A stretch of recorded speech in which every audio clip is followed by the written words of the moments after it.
Bonjour et bienvenue au message lumière de la famille Myriam. Je suis très heureuse de te retrouver en cette fin de mois de juin, un mois qui a été riche en, liturgie, mais aussi un mois qui nous ouvre à cet été, à ce temps de repos, à ce temps de pause, à ce temps où on fait des choses un peu différentes. Et je voudrais t'inviter à écouter Jésus pendant cet été. Jésus qui vient nous dire: tout arbre porte du fruit. Un arbre qui est bon porte de bons fruits. Un arbre qui est mauvais porte de mauvais fruits. Alors j'ai transposé un petit peu et puis je me suis dit, toute personne porte du fruit.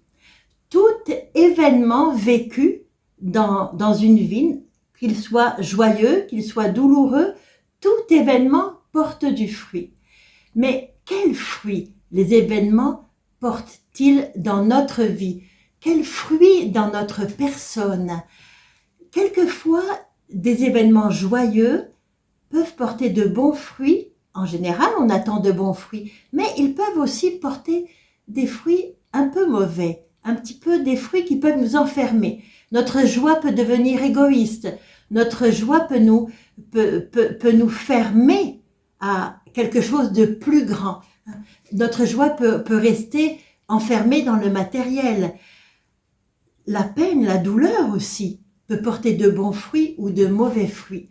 Si une douleur m'a rendu plus compatissant, si une douleur m'a rendu plus confiant en l'amour de Jésus, si une peine m'a ouvert aux peines de mes frères et sœurs, alors elle a porté de bons fruits.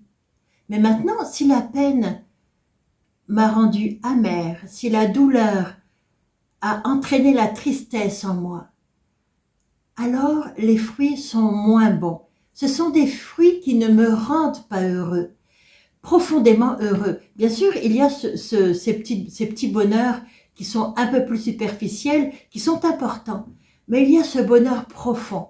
Un bonheur profond, c'est un bonheur qui comble l'âme, qui comble le cœur à l'intérieur. Alors, je t'inviterai, et moi je le fais aussi, de prendre ce temps de pause, ce temps d'été, pour regarder quels sont les fruits que les événements, que les sentiments qui habitent mon cœur portent dans ma vie. Est-ce que ce sont des bons fruits qui me remplissent d'une plénitude malgré les difficultés, ou ce sont des fruits qui me rendent plus pauvre ou qui me rendent misérable dans mes sentiments, dans mes relations, dans mon espérance. Des bons sentiments, des bons fruits, ce sont des sentiments qui ressemblent aux sentiments qui habitent le cœur de Jésus. Les mauvais sentiments, ce sont ceux qui nous éloignent des sentiments du cœur de Jésus. Les événements ne sont ni bons ni mauvais, ils sont des événements. Les choses qui nous arrivent, les émotions qui nous traversent, les idées, les pensées. Mais qu'est-ce que j'en fais? Alors, si ils m'ont ouvert à l'amour de Dieu, des autres, de moi-même, si ces événements ou ces sentiments m'ont ouvert à une relation plus pleine, plus belle, où je ressemble plus à Jésus, ce sont de bons fruits. Mais si ces événements et ces sentiments m'ont blessé et m'ont refermé sur moi-même, alors les fruits ne me comblent pas, ne me rendent pas profondément heureux. Que faire dans ce cas-là? Que faire?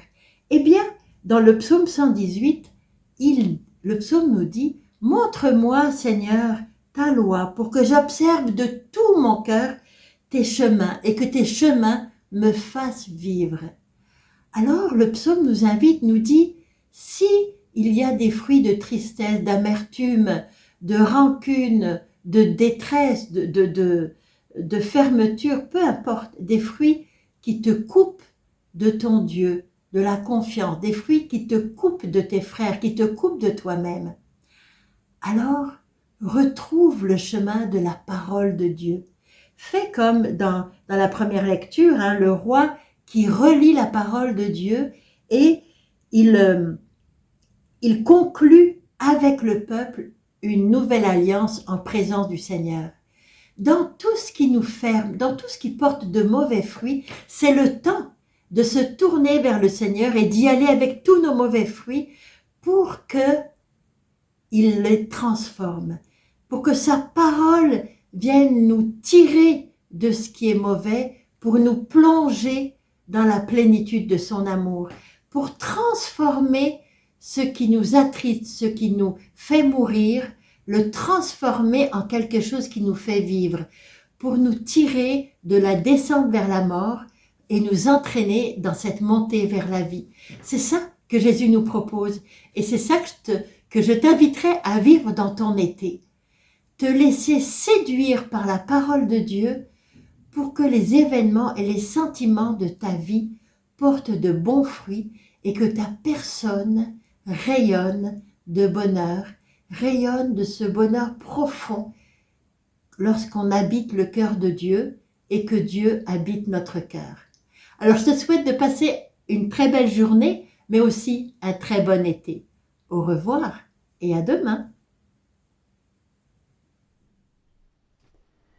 Viens à moi, à mes pieds, je parlerai à ton cœur, je suis ton Seigneur.